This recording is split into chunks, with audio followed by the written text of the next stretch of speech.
بسم الله الرحمن الرحيم والنجم إذا هوى ما ضل صاحبكم وما غوى وما ينطق عن الهوى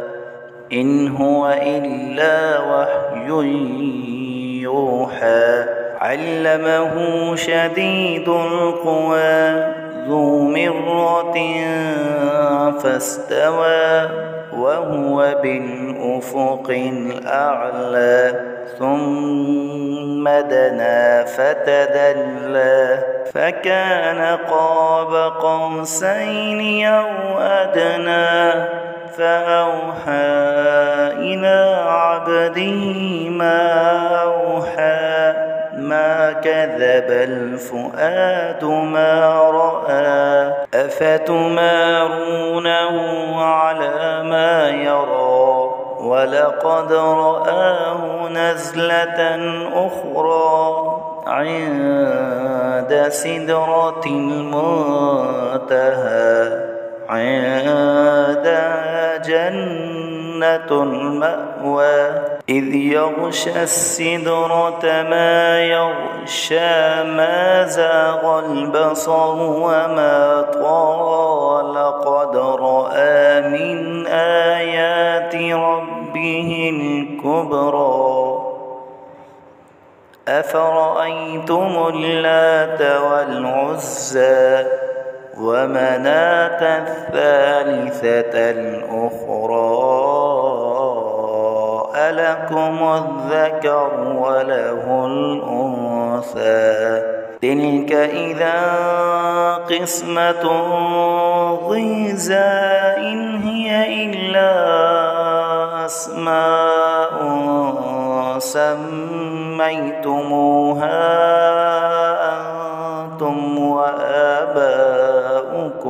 أنتم وآباؤكم ما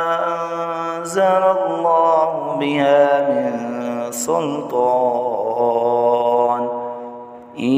يتبعون إلا الظن وما تهوى الأنفس ولقد جاءهم من ربهم الهدى أم للإنسان ما تمنى فلله الآخرة والأولى وكم من ملك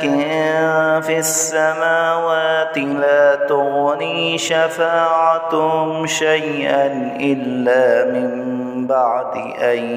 يأذن الله لمن يشاء ويرضى إن الذين لا يؤمنون بالآخرة ليسمون الملائكة تسمية الأنثى وما لهم به من علم إن يتبعون إلا الظن وإن الظن لا يغني من الحق شيئا فأعرض عمن تولى عن ذكرنا ولم يرد إلا الحياة الدنيا ذلك مبلغهم من العلم إن ربك هو أعلم بمن ضل عن سبيله وهو أعلم بمن اهتدى ولله ما في السماوات وما في الأرض ليجزي الذين أساءوا بما عملوا ويجزي الذين أحسنوا بالحسنى الذين يجتنبون كبائر الإثم والفواحش إلا اللمم إن ربك واسع المغفرة هو أعلم بكم إذ أنشأكم من الأرض وإذ أنتم أجنة في بطون أمهاتكم في بطون أمهاتكم فلا تزكوا أنفسكم هو أعلم بمن اتقى أفرأيت الذي تولى وأعطى قليلا وأكدى أعنده علم الغيب فهو يرى أم لم ينبأ بما في صحف موسى وإبراهيم الذي وفى ألا تزر وازرة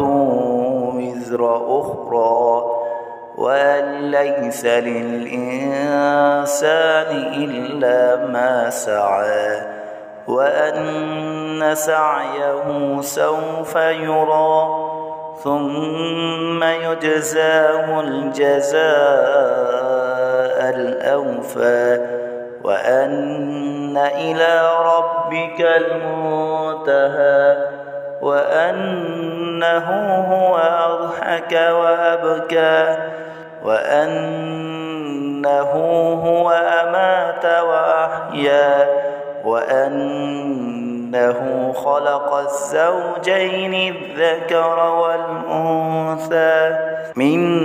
نطفة إذا تمنى وأن عليه النشأة الأخرى وأنه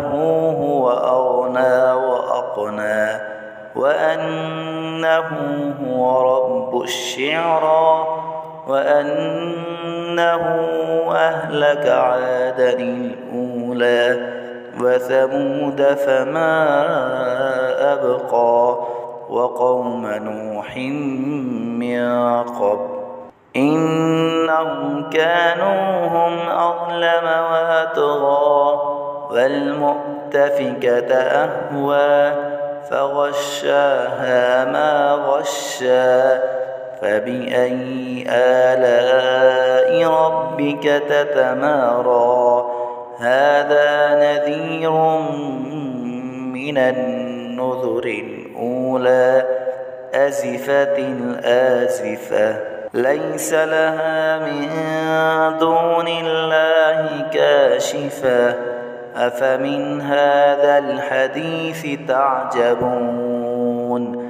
وتضحكون ولا تبكون وأنتم سامدون فاسجدوا لله واعبدون